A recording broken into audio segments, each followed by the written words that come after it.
손마른 자를 고치신 우리 예수님의 모습을 오늘 본문으로 소개합니다. 지난 시간 우리는 안식일에 밀 이삭을 비벼 먹은 제자들이 바리새인과 서기관들의 책을 잡히는 이 행동으로 말미암아 비난을 받는 이야기들을 잠시 살폈습니다. 밀 이삭을 비벼 먹은 것 자체는 문제가 되지 않는다고 했죠. 문제가 뭐예요? 안식일 날 밀을 비벼 먹었다는 사실입니다. 문제는 왜 그 일을 안식일에 행했냐는 것이죠.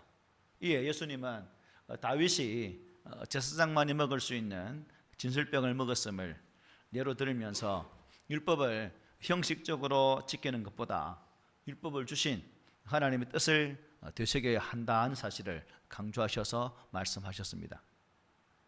즉 안식일 계명을 비롯한 율법은 무엇을 보호하기 위함이었죠? 약자를 보호하기 위함이다 하는 것입니다. 그리고 그것을 통해서 안식일은 사람을 위해 있는 것이다라고 말씀하셨죠. 그래서 우리가 이것을 통해서 주님은 이 말씀하시고 내가 이 안식일의 주인이다라고 말씀하신 바 계십니다. 예수님이 곧 안식일법을 제정하신 바로 그 하나님이시기 때문에 안식일의 법을 주신 목적과 의미를 가장 잘 이해하고 또 아시는 분인 것을 이 말씀을 통해 우리에게 증가하신 것이죠. 오늘 본문 역시 이제 안식일 계명과 관련되어진 내용이 나옵니다. 6절에 보니까 또 다른 안식일에 예수께서 회당에 들어가사 가르치실 때 씻을새 거기 오른손 마른 사람이 있는지라 말씀하죠. 또 다른 안식일, 그러니까 밀 이삭을 비벼 먹은 그 안식일과 다른 날이다. 그런데 마태하고 마가는 구분이 없어요. 그런데 누가는 아주 정확하게 다른 안식인 것을 우리에게 말씀해 줍니다. 그날은 예수님께서 이제 회당에 들어가셔서 가르치셨다 말씀하죠. 회당은 예수님께서 말씀을 가르치시기에 가장 최적의 장소였기도 합니다. 안식일마다 회당에 출석하는 사람들은 그래도 어떤 사람들일까요? 하나님 말씀대로 살고자 애쓰는 그런 사람들이었기 때문입니다. 문제는 누가 가장 하나님의 뜻을 잘 전달하느냐 하는 것이죠. 주로 이 바리새인들과 서기관들이 말씀을 강론했지만 그들은 하나님의 뜻을 바로 해석하고 전파하기보다는 무엇을 지녔을까요? 자신들의 기득권을 지키는데 초점을 맞추어서 말씀을 전했습니다. 그래서 그들의 가르침은 지루하고 또 식상하기 짝이 없는 그러한 울림이라 외침이라고 할까요? 그렇게 볼 수 있죠. 심지어 율법의 본래의 참 뜻과는 상관없는 잘못된 가르침들로 일관했다는 사실입니다. 그러나 우리 예수님의 가르침은 달랐습니다. 예수님의 말씀에는 자유함이 있었죠. 형식보다는 본질에 집중하는 말씀을 증거하셨습니다. 그래서 회당에 참석한 사람들은 예수님 말씀에 무엇을 보았을까요? 권위가 있음을 느꼈고 그리고 그 말씀 하나하나가 아주 신선하게 그들의 삶 가운데에 다가왔다는 것입니다. 그리고 예수의 말씀 능력이 있어가지고 무슨 일이 벌어집니까? 귀신도 쫓겨나고 병도 고치는 기적의 은혜가 있는 모습을 우리는 말씀을 통해 보게 되죠. 그래서 이런 기적이 나타나니까 예수님이 가시는 곳마다 어떤 현상이 벌어졌습니까? 많은 무리가 모여드는 그런 현상이 일어나게 됩니다. 그러나 이러한 예수님의 가르침에 많은 사람들은 좋아했지만 불편을 느끼는 몇몇이 있었다는 거죠. 바로 바리새인들과 서기관들이었습니다. 자신들이 참 그동안 애써 세워왔던 그러한 종교 체계를 더욱 강화시켜 주거나 또 아니면 온전함으로 해주기는커녕 오히려 해체하는 말씀을 전하는 그 예수를 보았을 때에 속에서 우라가 침으로 왔겠죠. 그래서 예수님께서 회당에 들어가서 가르치는 것을 아주 껄끄럽게 생각하고 어떻게 하면 흠을 잡을까? 어떻게 하면 흠을 잡아서 저 예수를 이렇게 핍박할까라는 궁리를 가지고 있던 사람들이 바로 바리새인과 서기관들이었습니다. 그런데 그 자리에 오른손 마른 사람이 있었다는 거죠. 오른손 마른 사람. 6절을 한번 보면 이렇게 말씀합니다. 또 다른 안식일에 예수께서 회당에 들어가사 가르치실세 거기 오른손 마른 사람이 있는지라. 아마도 이 사람은 예수님께서 회당에 오신다는 소식을 아마 듣고 찾아온 것으로 보여집니다. 그런데 마태나 마가복음서에서는 그냥 한 손 마른 사람이라고 증가하거든요. 근데 오늘 본문은 누가는 오른손 마른 사람. 누가는 보니까 누가의 지역이 뭡니까? 의사죠. 그러니까 좀 디테일하게 아주 세세하게 가능하면 하면 말씀을 받는 독자들이 오해 없이 바르게 잘 전달받을 수 있도록 세세하게 세밀하게 기록하는 것을 우리가 볼 수가 있습니다. 이 순간 바리새인들은 예수님을 주목하여 보게 되죠. 7절에 보면 우리 함께 읽어볼까요? 시작. 서기관과 바리새인들이 예수를 고발할 증거를 찾으려 하여 안식일에 병을 고치시는가 엿보니. 자, 주목하여 본 이유가 뭐예요? 예수를 고발할 증거를 찾기 위해서다. 그래서 예수님이 이 사람을 고치시는가 안 고치시는가를 지금 주목하여 보고 있는 겁니다. 평일이라면 이 병 고치는 게 무슨 흠이 있겠습니까? 아무 의미가 없겠죠. 오히려 박수를 받을 일이고 칭송을 받을 일입니다. 그런데 문제는 이날도 무슨 날이다? 안식이라는 겁니다. 왜 우리 주님은 왜 계속 문제만 일으킬까요? 안식일 날. 안식일에는 당장 생명을 위협하는 질병 외에는 병을 고치는 행위가 금지되어 있죠. 그래서 그들은 과연 예수님이 안식일에 병을 고치시는가 하고 지금 딱 째려 보고 있는 중입니다. 예수님은 이 바리새인들과 서기관들이 당신 자신을 향해서 이 생각하는 바를 알았나요, 몰랐나요? 알고 있었죠. 굳이 문제를 만들지 않으려면 그 사람들이 생각하고 있는 그 일들을 파악하셔서 오늘 안식이니까 내일 나를 찾으면 안 되겠니라고도 말씀하실 수 있는데 굳이 또 그렇게 말씀하지 않아요. 당장에 위급한 생명에 촉박함을 주는 그런 사건이 아님에도 불구하고 예수님은 이 순간을 안식일의 정신을 가르치실 기회로 또 순종하는 모습을 보게 됩니다. 8절에 보면 예수께서 그들의 생각을 아시고 손 마른 사람에게 이르시되 일어나 한가운데 서라 하시니 그가 일어나 서거느리라고 말씀하죠. 예수님은 바리새인들의 생각을 아셨습니다. 그래서 일부러 더 공개적으로 가르치시고자 하셨어요. 그래서 손 마른 사람에게 어떻게 합니까? 일어나 한가운데 서라 라고 말씀을 하게 됩니다. 예수님께서 여러분 굳이 갈등을 만들어 가시면서 이렇게 행동하신 이유는 왜일까요? 여기에는 진리의 문제가 포함되어 있기 때문에 그렇습니다. 진리가 문제가 되기 때문에 예수님은 굳이 문제를 일으켜 가면서도 지금 이 말씀을 하고 있는 거예요. 지금 바리새인들이 가르치는 안식일에 대한 장로들의 유전, 전통, 율례 등 미시나라고 했죠, 지난주에. 이것은 안식일을 제정하여 주신 하나님 뜻을 왜곡하고 있는 중이었습니다. 주객이 전도되어서 사람이 속박을 받는 그러한 법으로 바뀌어진 상황이라는 겁니다. 안식일이 사람을 위해 있어야 되는데 사람이 안식일을 위해서 존재하다 보니까 힘든 거죠. 알맹이는 없고 그냥 껍데기만 있는 그런 상황이라고 볼 수 있습니다. 예수님은 다른 문제라면 굳이 갈등을 일으킬 필요 없이 그냥 스무스하게 넘어갈 수 있겠지만 진리의 문제였기 때문에 더 이상 그들로부터 물러서지를 않습니다. 안식일을 주신 본래의 의도를 분명히 찾으려는 그 목적에서 지금 갈등을 계속해서 부추기고 있는 거죠. 그래서 공개적으로 손 마른 사람에게 일어나 한가운데 서라라고 말씀을 하셨던 것입니다. 그리고 바리새인들을 향해서 직접 물으십니다. 9절에 보니까 예수께서 그들에게 이르시되 내가 너에게 묻노니 안식일에 선을 행하는 것과 악을 행하는 것, 생명을 구하는 것과 죽이는 것 어느 것이 옳으냐? 이 질문을 바리새인들과 서기관들에게 하시게 됩니다. 예수님은 아무 일도 하지 말라고 했던 안식일 계명이 이 선을 행하고 생명을 구하는 일까지 제한하는 것을 매우 안타깝게 여기셨다는 거예요. 안식일 법을 주신 목적은 그 시대의 사회적 약자를 보호하기 위한 최소한의 법이었던 거죠.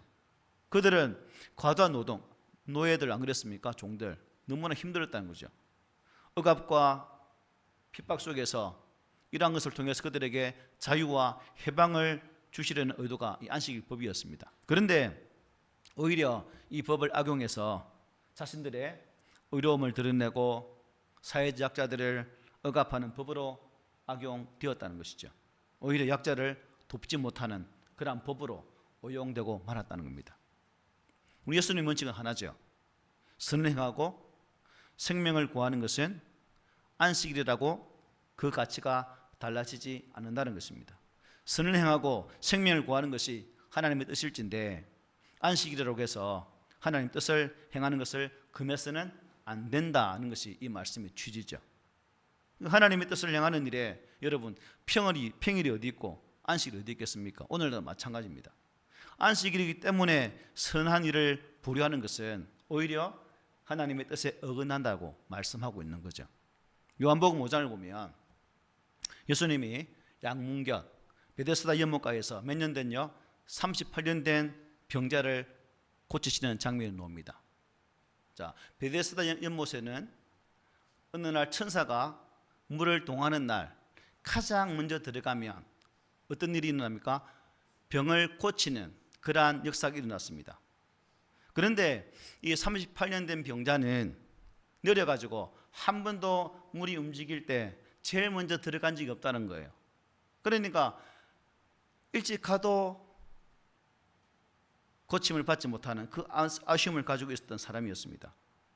그래서 예수님께서 지나가시다가 그를 보고 야 낫고자 하느냐라고 물으시죠. 당연히 병자는 38년 환자는 어떻게 말하겠습니까? 주님, 물이 움직일 때 내가 가장 먼저 들어가고 싶지만 참 많은 사람들이 먼저 가서 내가 그렇지를 못합니다 라고 말을 하게 됩니다. 그래서 예수님께서 일어나 내 자리를 들고 가라 라고 말씀하시죠. 율법에 의하면 깔았던 자리를 들고 가는 것은 일입니까? 일 아닙니까? 일이에요. 그리고 또 이날도 무슨 날이었을까요? 또 안식일입니다. 참 묘하죠. 그 사람이 자리를 들고 걸어가는 것을 본 유대인들이 아마 바리새인들이겠죠. 야 안식일인데 왜 네가 자리를 들고 가냐? 라고 묻습니다. 그러자 이 사람이 어떻게 말합니까?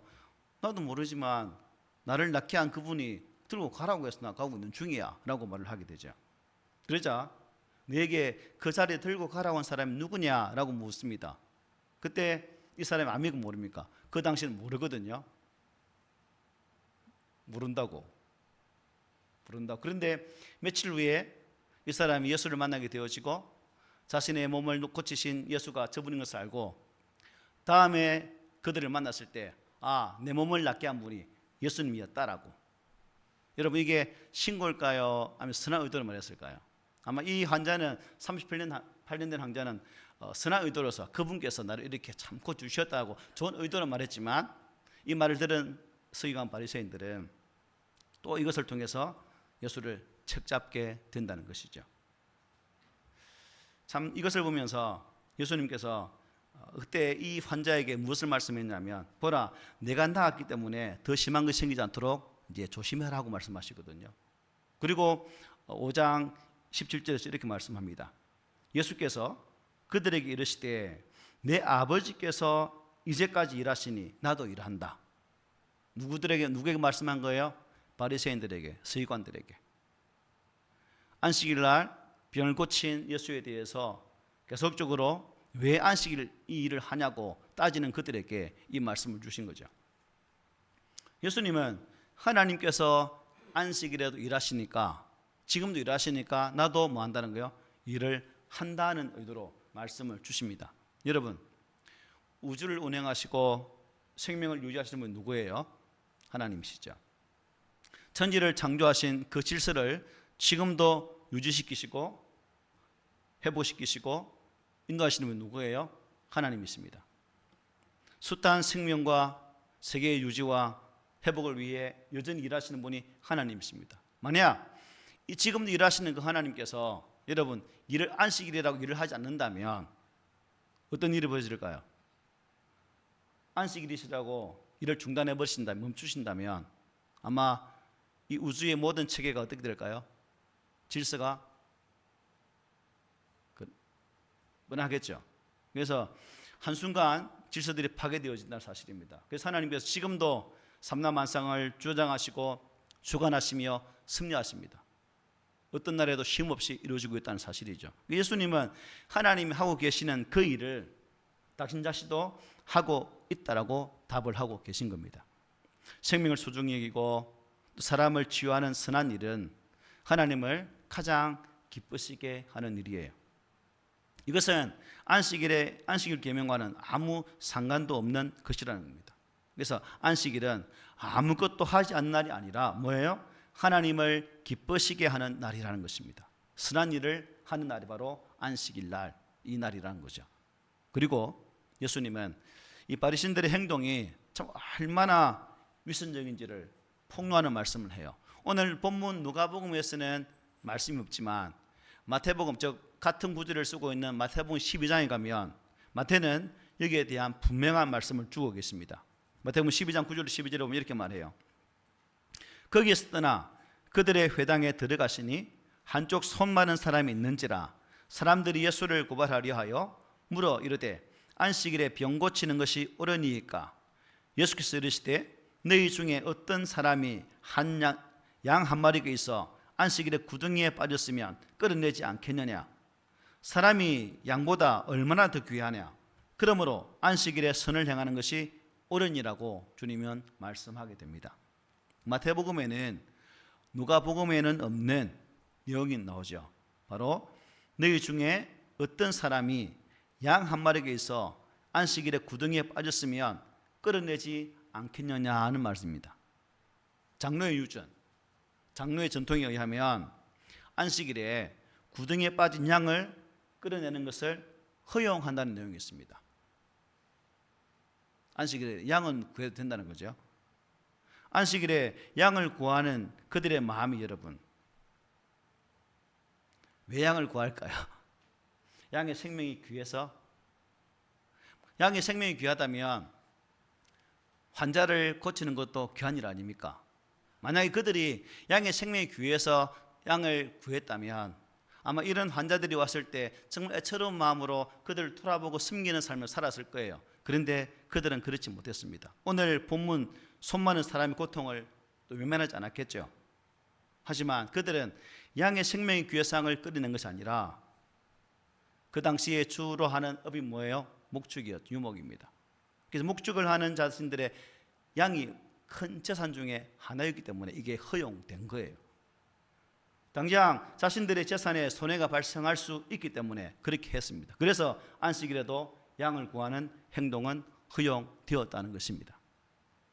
지극히 인간적인 거 아닙니까? 이게 장로들의 유전, 장로들의 전통이 이 미시나가 철저하게 하나님의 거룩한 법 안에서 집행되어지고 행해졌다면 누가 탓하겠습니까? 그러나 이들의 전통은 다분히 인간적인 부분도 너무나 강하게 있었다는 거죠. 이런 바리새인들을 향해서 예수님은 12절에서 이렇게 말씀하셨죠. 사람이 양보다 얼마나 더 귀하냐? 그러므로 안식일에 선을 행하는 것이 옳으니라고 말씀하셨어요. 양이 여러분 아무리 귀한 재산이라 할지라도 사람보다 귀하겠습니까? 소가 아무리 비싸라 할지라도 사람보다 귀하겠습니까?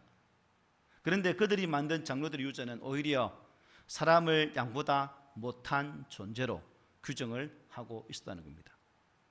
예수님은 그들의 잘못된 전통, 그러니까 사람을 귀하게 여기지 않는 전통을 책망하고 있는 거예요. 바리새인들은 이 질문에 대답을 합니까? 아무 대답을 못하게 됩니다. 예수님은 그들의 반응을 보고 더 당당하게 말씀하시죠. 10절에 보니까 우리 함께 읽어볼게요. 시작. 무리를 둘러보시고 그 사람에게 이르시되 내 손을 내밀라 하시니 그가 그리하매 그 손이 회복된지라. 아멘. 여기서 주목할 것은 예수님께서 그냥 고쳐지라고 말씀하신 게 아니에요. 손 많은 사람에게 어떻게 말씀합니까? 네 손을 내밀으라고 말씀하셨어요. 여러분 생각해 보십시오. 이 사람이 손이 마르다는 건 손이 움직이지 않는다는 말이거든요. 그동안 손을 펴기 위해서 움직여서 얼마나 고생을 했겠습니까? 좋은 약도 먹어봤겠죠. 의사도 만났겠죠. 그런데 여전히 고치지 못하고 있는 상황입니다. 그런데 예수님은 그 여자에게 내 손을 내밀으라고 말씀해요.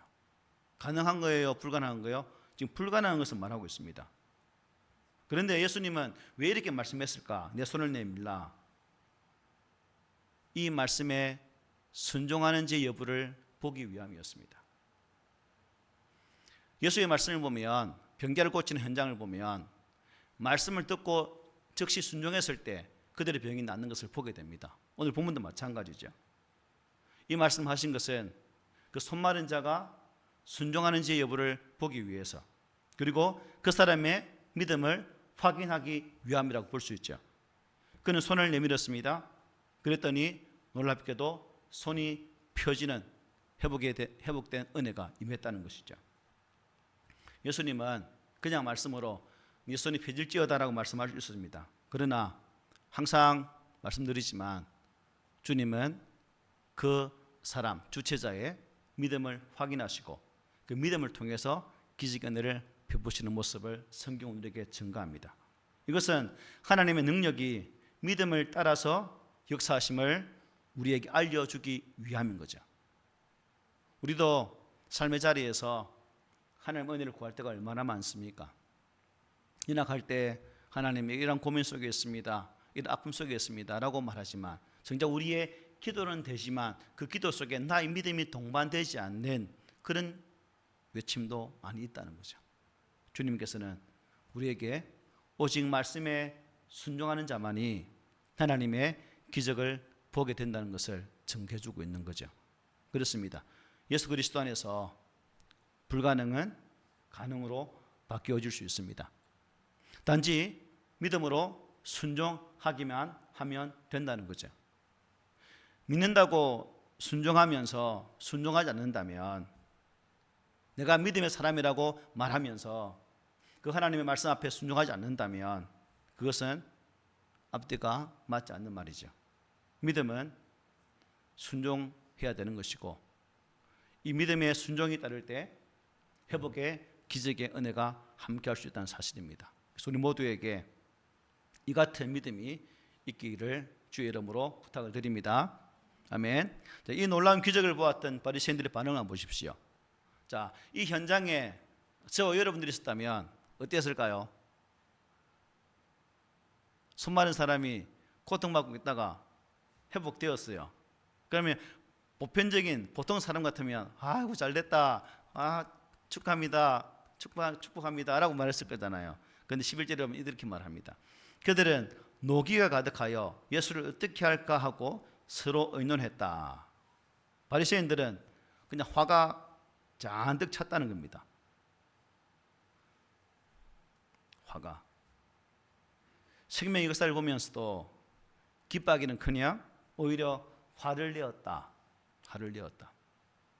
우리는 간혹 이런 일이 없을까요?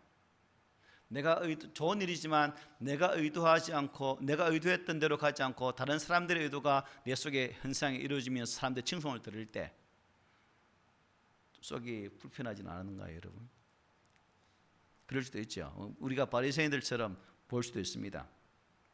여러분, 종교가 사람을 위한 것이 되지 못할 때, 종교 자체의 체제 유지에만 관심이 있을 때 그 종교는 이미 끝난 거죠.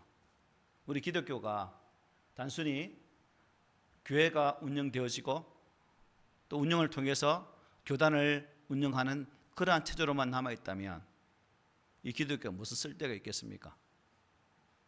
하나님께서 우리 안에 계시고 이 땅에 오셔서 거룩한 구원의 길을 열어가신 의미가 이것일까요? 체제 유지일까요? 아니죠. 당신의 뜻이 이 땅에 이루어지는 것입니다. 여러분, 율법 핵심이 무엇입니까? 하나님 사랑과 이웃 사랑 아닙니까? 하나님을 사랑하는 것과 사람을 사랑하는 것을 구분할 수가 없죠. 동일한 겁니다. 안식이기 때문에 사람을 사랑하지 못하게 한다면 안식일을 주신 하나님을 곧 모독하는 것이라고도 볼 수 있는 거죠. 오늘날에도 이런 현상이 참 많습니다. 종교가 어느 순간 그 체제 자체를 유지하기 위해서 사람을 사랑하는 일을 뒤로 미룬다면 그 종교는 이미 존재 의미를 상실한 거예요. 교회가 건물을 짓고 유지하기 위해 선교와 구제를 끊어버린다면 그 교회는 더 이상 교회로서의 사명을 상실한 것이라 보면 됩니다. 건물이 우상이 된 종교일 뿐이죠. 정당도 마찬가지입니다. 정당이 권력을 정치하는 일에만 몰두하고 자신들의 정당을 유지하는 데만 관심을 기울인다면 그 존재 의미 또한 잃어버리게 되는 거죠. 기업가도 마찬가지입니다. 기업가가 단순히 여러분 돈만 많이 버는데 몰두한다면 그가 세운 기업은 사람들의 존경을 받을 수 없게 되는 거죠. 바리새인들은 단지 화를 내는데 그치지 않았습니다. 11절 한도 보면 이렇게 말씀하죠. 예수를 어떻게 할까 서로 의논했다. 예수님을 처리할 방법을 의논하기 시작했다는 겁니다. 자신들의 기득권에 도전하고 대적하는 세력으로 단정 지은 것입니다. 회개하기는커녕 도리어 더욱 악한 생각에 사로잡혀가는 모습을 보게 됩니다. 스스로 결국 멸망의 길로 가고 있는 거죠. 여러분, 지금은 율법의 시대가 아니라 복음의 시대, 은혜의 시대입니다. 우리는 율법이 정한 안식일을 지키는 사람들이 아니라 예수 그리스도의 그 부활의 날을 기념하여 주일로 지키고 있습니다. 은혜의 성령의 법이 새롭게 우리에게 주어졌죠. 로마서에서 말씀하고 있잖아요. 과거의 안식일 법은 이제 폐기되었습니다. 여러분, 배를 타고 강을 건넌 사람이 이제 산을 오르면서 타고 왔던 그 배를 등에 지고 가는 것 어떻게 보일까요? 어리석게 보이겠죠. 그러나 그럼에도 오늘 본문이 주는 교훈을 꼭 기억해야 됩니다. 우리는 항상 형식보다는 본질에 집중하는 신앙생활을 해야 된다는 거죠. 하나님의 말씀이 어떤 틀 안에 갇혀 있는 것이 아니라 생명력을 상실한 것이 아니라 항상 그 말씀이 움직일 수 있도록 역사할 수 있도록 우리의 신앙의 삶을 살아가야 된다는 겁니다. 그리고 하나님의 말씀은 박제되어서 포구 안에 들어가 있는 그런 액자가 아니라 내 마음에 항상 되새겨지는 그러한 생명의 말씀이 되어야 됩니다. 날마다 내 안에서 역사하는 그 말씀이 되어야 된다는 거죠.